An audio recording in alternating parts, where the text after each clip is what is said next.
comes from me actually appearing earlier today on Multifamily Investor Nation. And Multifamily Investor Nation is obviously one of the largest groups out there helping investors dive into the world of apartment investing. And they asked me to come on today, this morning, to talk about how we leverage the note business in finding distressed paper, distressed notes on apartment notes. And that's what I want to go through today's episode with you guys.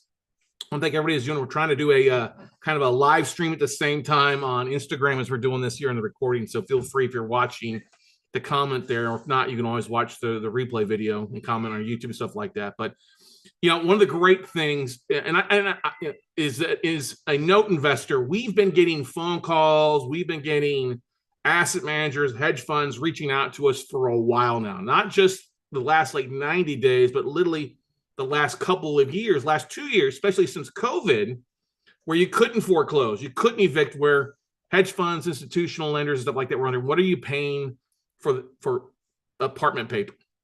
Now, buying the note is different than buying the asset. Let's just go ahead and clarify that. That's one of the biggest mistakes that real estate investors make when they think they're buying the note, is they think they're automatically going to walk in and own the asset. And that's not the case. You don't own the property yet. You own the note. You're the bank.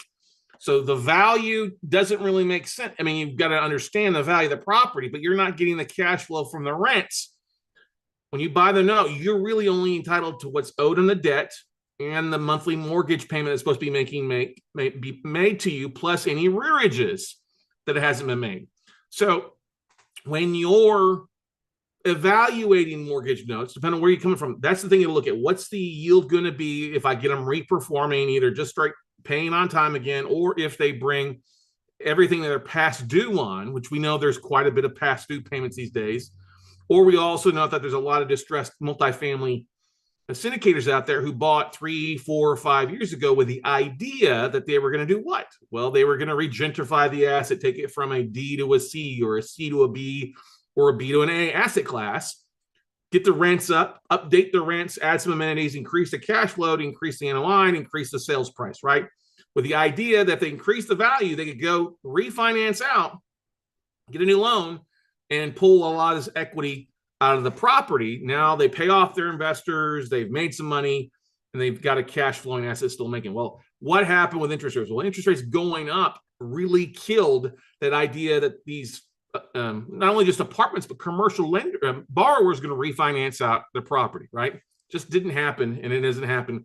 And that's why we see more big multifamily projects really in distress. It's starting to fill the papers of these big 300, 400, 2,100 unit portfolios, where the borrowers are literally deeding the property back in a lot of cases to the lender because they don't want to foreclose on. They're just walking away from the asset, or the lender is tired of playing shenanigans with the borrowers. Like, listen, you had 3 years or 5-year term, your balloon's up. We need to do something. Either A, take the property back, or refinance it. And it all varies what the lender is. So how do you find these types of distressed deals? It's a little bit different process than you say going out and trying to find an apartment complex. Because I do literally get phone calls, emails from apartment syndicators or apartment investors at least once a week. Hey, I'm an apartment buyer. I want to buy your distressed debt. I'm like, no, you don't. You have to understand the difference. Now, yes, it can be a lead into getting some great multifamily deals, apartment deals, but you've got to understand the workout process. So let's start first at the beginning. All right. How do you find these deals? Well, it's any type of non-performing note.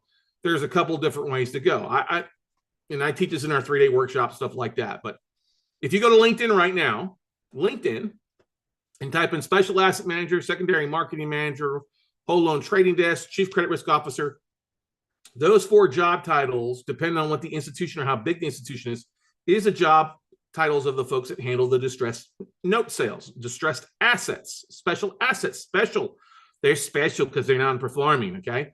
And some banks will have either one asset manager handles their stuff, or they'll have a portfolio, okay? I've seen banks where they have 1 or 2 commercial special asset managers, and they have several residential, but I've also seen it where some big banks have just one person in charge of the residential non-performing, and then 12, 13, 14 people in charge of the commercial assets across the country. It all depends on roughly how that bank is set up. Now, what do? You reach out on LinkedIn. Hey, you're a special asset manager. Are you in charge of commercial assets or residential assets? I'd love to talk to you about maybe potentially buying some of your non-performing debt. That's one thing that we do on a regular basis with LinkedIn. And that works to get tapes in. And a tape is a spreadsheet basically outlining stuff in. And we've been getting these tapes in like that. Now, it all depends on what the sellers want to sell the debt at. Sometimes they're deals and other times they're duds, and we just move away. If they're marketing a distressed apartment, it's distressed. It's not performing. It's not making the mortgage payment. I don't care what the cash flow should be on the rents. We're not the actual apartment owner. We're the bank. And if you're not getting paid on your mortgage, I'm not going to pay you par for a non-performing note. Just not going to do it. And par means full value. So if they owe $5 million, they want $5 million for the note, the full unpaid principal balance. Well, I'm not going to pay that. If they're not paying on time, I'm not going to pay a full value. I don't care even if there is equity, because equity obviously in commercial varies depending on rents and expenses and stuff like that. So we all know the true appraisal of a commercial property can change on cap rates dramatically, right? Everybody, cash flow is king on it. So you've got to do your own due diligence on these. But anyway, going back to finding distressed commercial notes, LinkedIn is a great place to do. We also we'll track job postings. Like one of my buddies, Michael Sauceda from Exchange.Loans, likes to go on there and post like once a month how many job postings for special asset managers or whole loan traders are popping up on LinkedIn and the companies that handle those. Because that tells you if a company's hiring for more special asset managers, guess what? They have a distressed portfolio they need help with and taking care of it. So instead of hiring originators or loan officers, they're hiring servicing people to help with the workouts and the paperwork that goes along with distressed assets. So it's not anything to be surprised, but it's also an indicator like, who's hiring at these positions and what banks have open positions for these type of employees.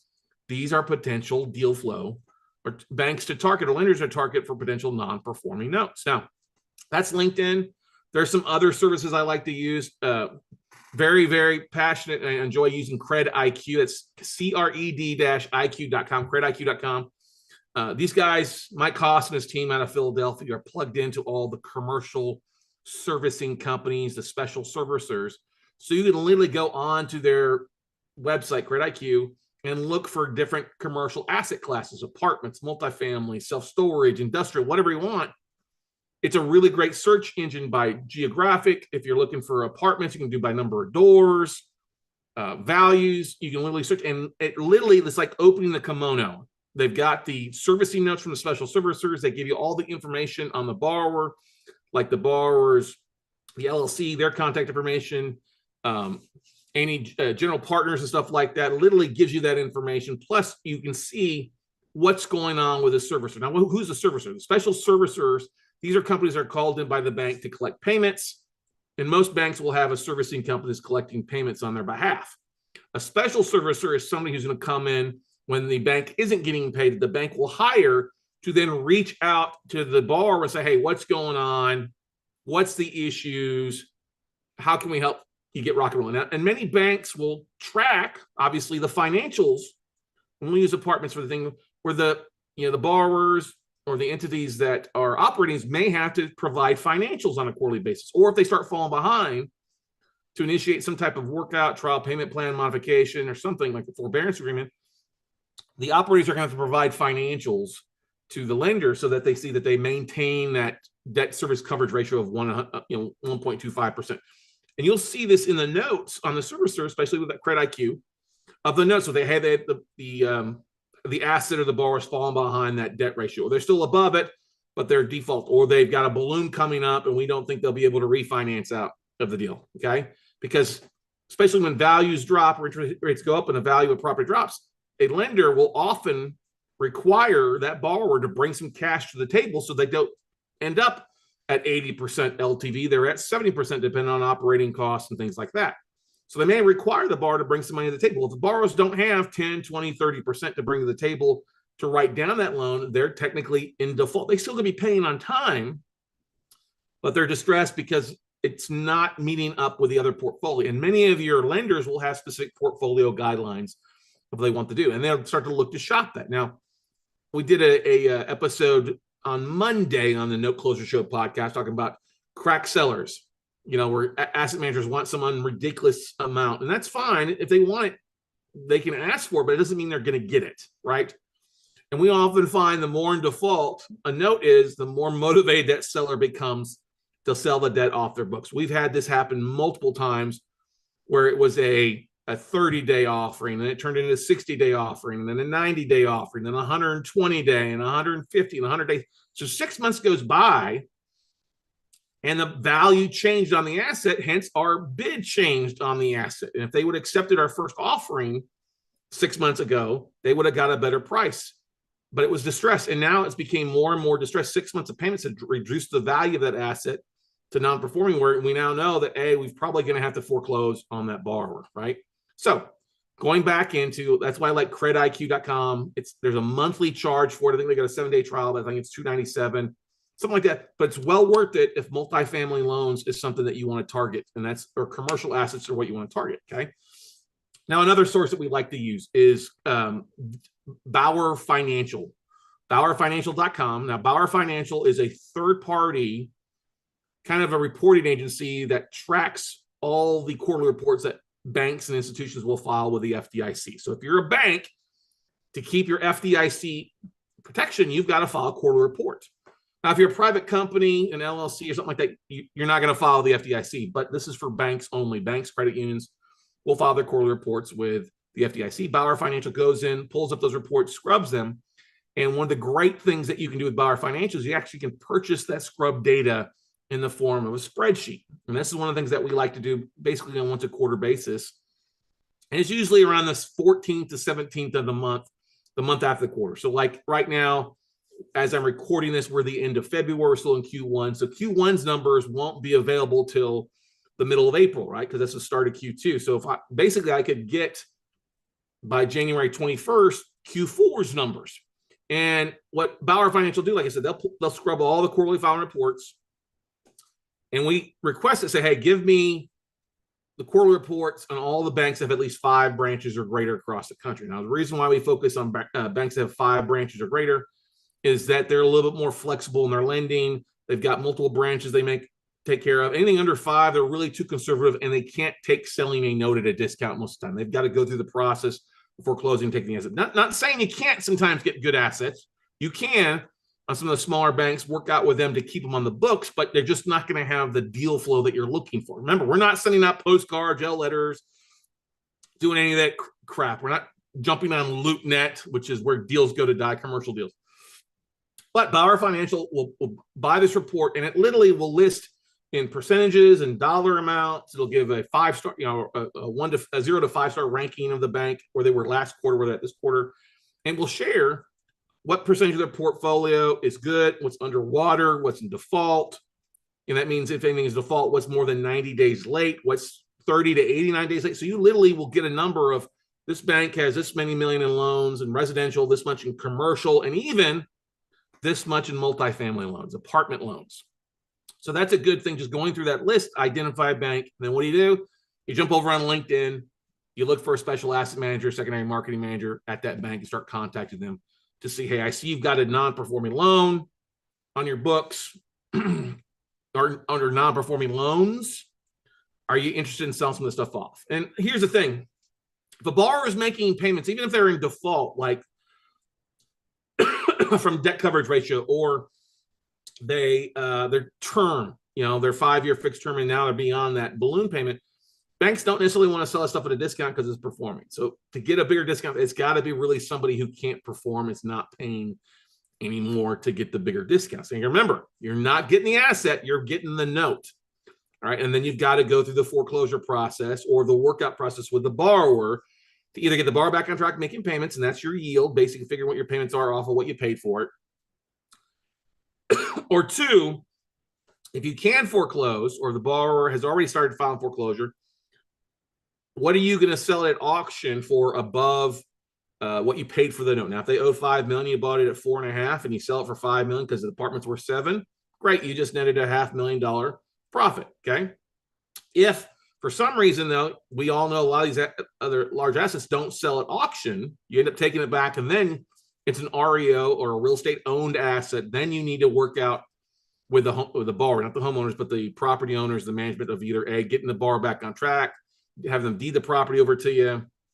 A lot of times these borrowers may file bankruptcy, so you have to take it over in receivership, going through the bankruptcy. And we've done that before, taking over an asset in receivership, operated it for 8 months, got it updated, new management site, new tenants, new cash flow, really boosted the value of it, and then later sold it at the foreclosure auction for full value because the fact that we had done some good.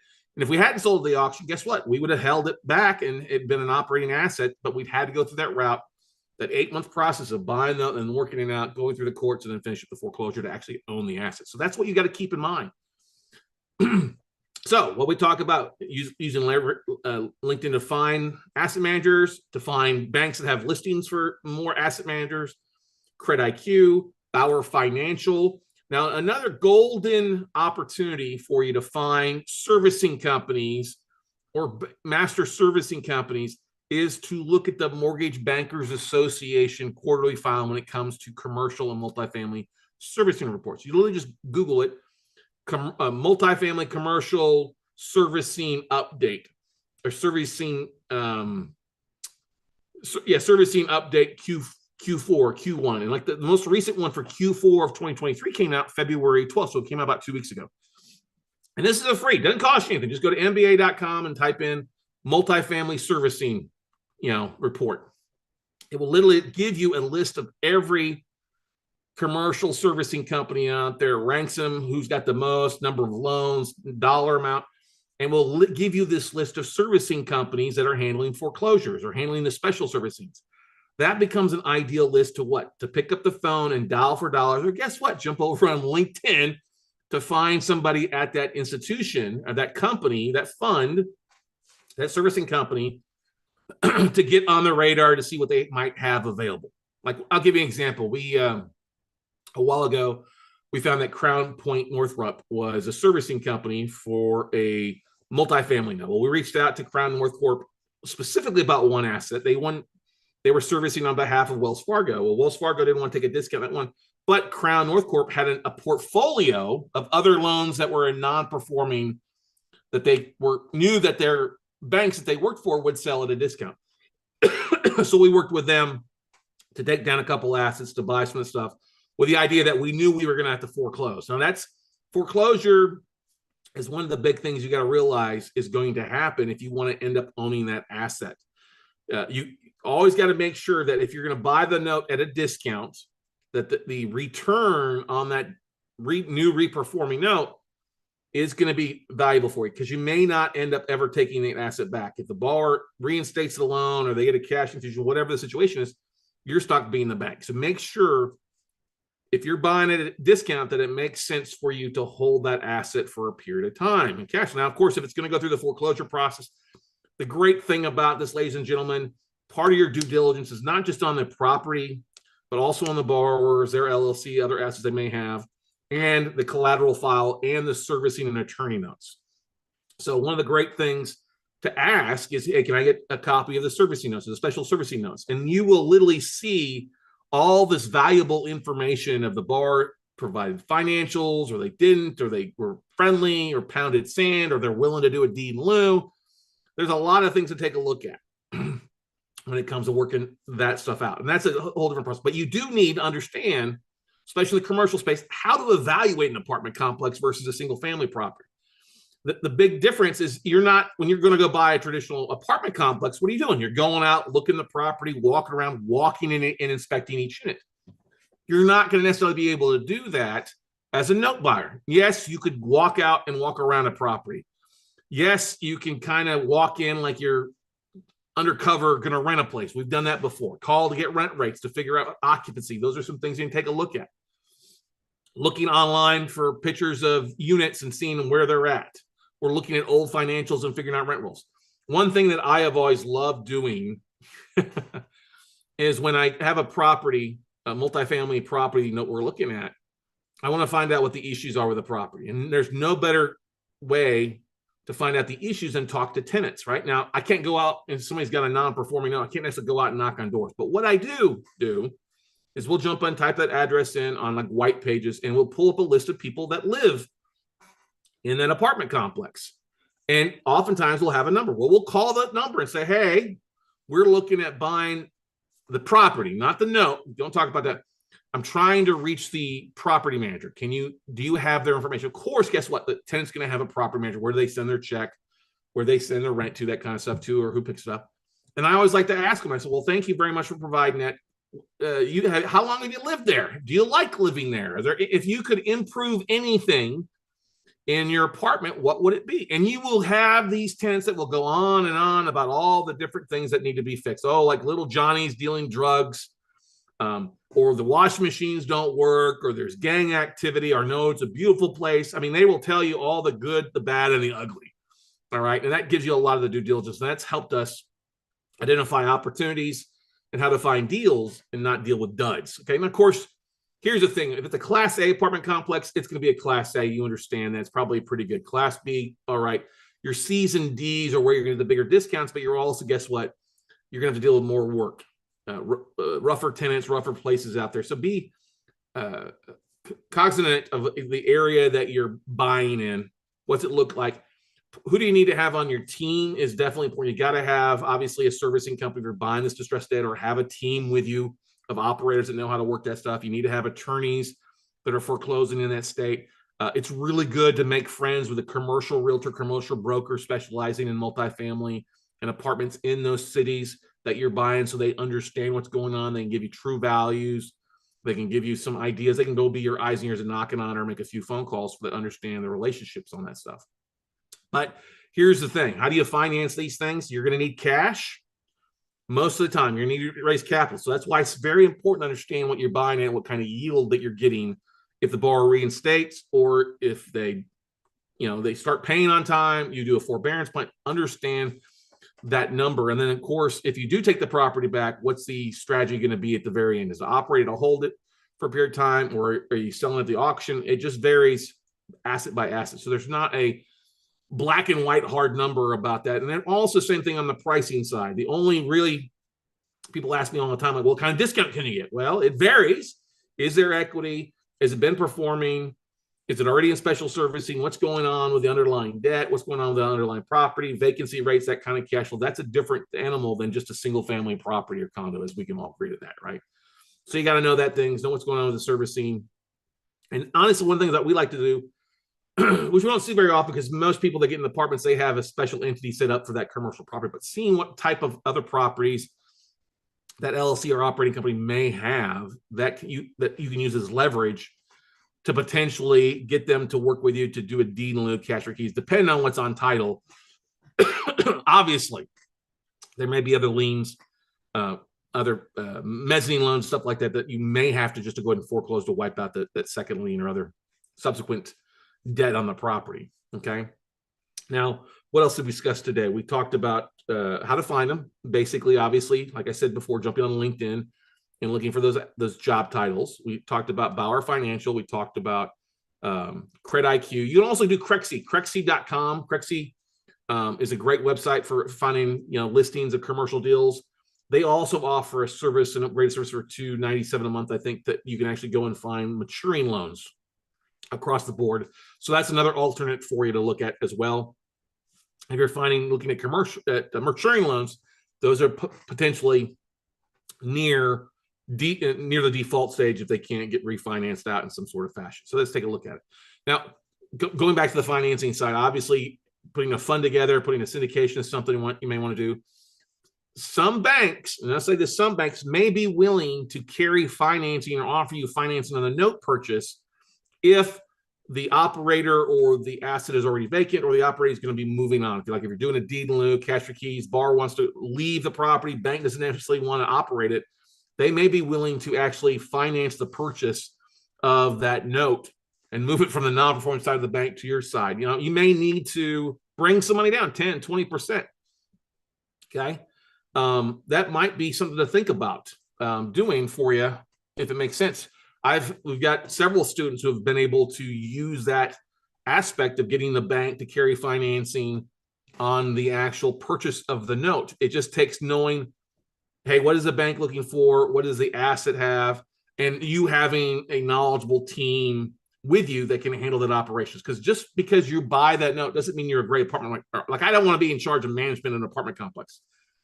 We want to bring on a team, an operating team to help you operate that and take the deal down. Honestly, one of the things that we do is if we're looking at a multifamily note and looking at the details of it, what can we buy it for? What kind of yield be if they get it going? But what's the opportunity? What's the true value of the asset? What's the expected ROI? Sometimes you got to be like Sherlock Holmes in calculating cash flow and rent rates and stuff like that. But then also, what's great is oftentimes the notes from the bank on the servicing side will give you information on when that property was last updated, rehab, new roof.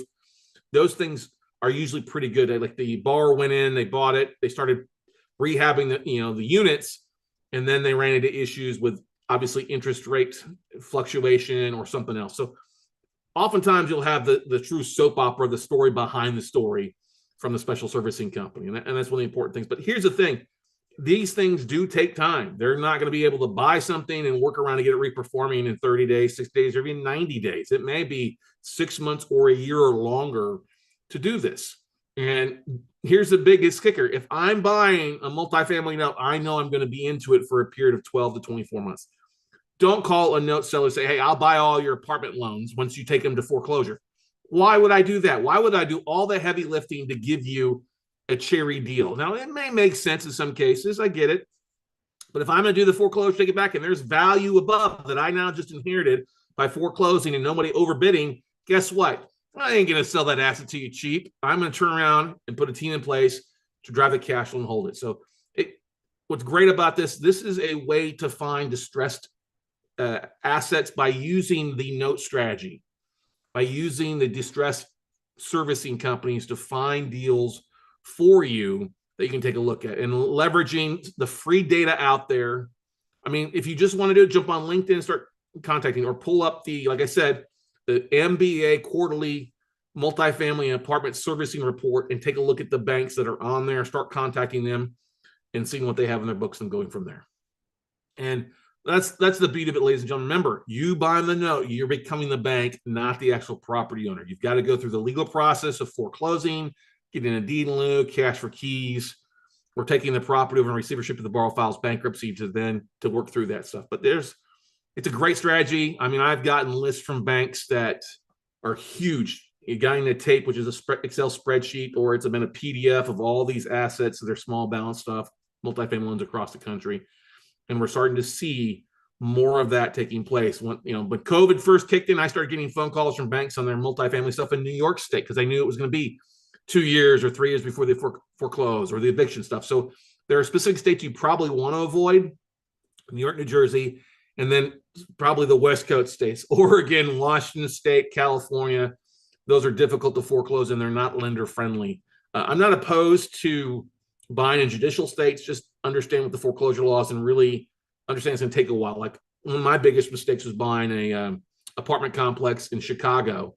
It was a Class C, and it really was a Class D, and it was just a big, ugly, pain in the ass POS piece of shit that we took down. And luckily, we got rid of it. We bought it at the right price. We were able to move it to somebody and break even on it, but it was still a pain in the ass to deal with. So understand the assets, leverage teams, leverage relationships.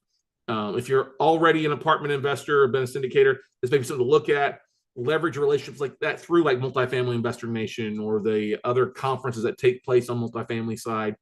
Don't be opposed, but understand it's a different strategy, different philosophy of buying the debt to control it, and understand that you need cash, or you need to basically have some stuff lined up, or be willing to work with the bank, or hope that the bank's willing to work with you. There are literally some of the major institutions out there in the commercial side, because when you make an offering, you're usually going to be making what's called a letter of intent, a true letter of intent, where you're filling out what due diligence you need, how long you need to close, price of that stuff. And some of the banks that we have bought from, literally on their sale agreement or letter of intent, say, if you're looking for partners or wanting to partner with a bank on this asset, outline what you have in mind.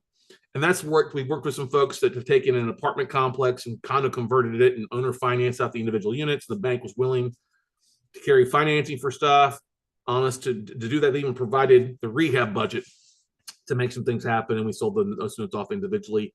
It's an interesting time right now. I'm going to tell you right now, it's not good. We're going to see more inventory, but the thing is, this is what Wall Street is hanging around for. They're waiting. They've been having cash on the sidelines. They understand buying this stuff on the debt side and then not ever having to foreclose, but taking the asset over or becoming a partner in the actual deal, which is something you may want to think about doing. Hey, we'll basically buy this note. We'll allow you to start making payments, but we want a piece of the pie, a piece of the cash flow, piece of the operation side when it comes to the multifamily side. And you can get kind of creative on that if a borrower wants to avoid a foreclosure and a black eye. But pay attention when you see these news articles or these big institutions selling off or foreclosing on an apartment complex. Do some research. Who's the lender? Who's the underlying lender on it?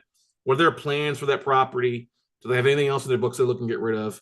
And go from there, because there's so much free information out there that you don't have to pay to get. Just need to understand how to uncover it and know where to look. And if you're interested, love to help you out with that stuff, guys. You can always check out our podcast, The Note Closure Show, or you can book a call with me by going to talkwithscottcarson.com. That's talkwithscottcarson.com. You got to understand the note game's different than buying the real estate side of things. So keep that in mind. It's a bit of a process, but guess what? It can be very rewarding, very enriching. And why not buy an apartment complex by buying the debt and taking it over? Plenty of those things have happened over the years, and they're going to continue to happen. So hopefully you find this episode valuable. Make sure, hey, like, subscribe, leave me a 5-star review if you're listening to it. But check out more information by going to the Note Closure Show on wherever you listen to podcasts, or go to our main website, weclosenotes.com. And, check out our episodes or blogs. We do have an upcoming workshop March 22nd through the 24th, where we'll be diving into how to find, fund, and flip non-performing notes. Take advantage of to use the code WEEKEND. When you sign up for it, it'll knock it down to half price for you. So hopefully you enjoy this, guys. We'll have, if you're watching live on the Instagram, we'll have this video on YouTube, and it'll also be a podcast as well for you here going live tomorrow. So go out, take some action, have some fun, ladies and gentlemen, and we'll see you all at the top.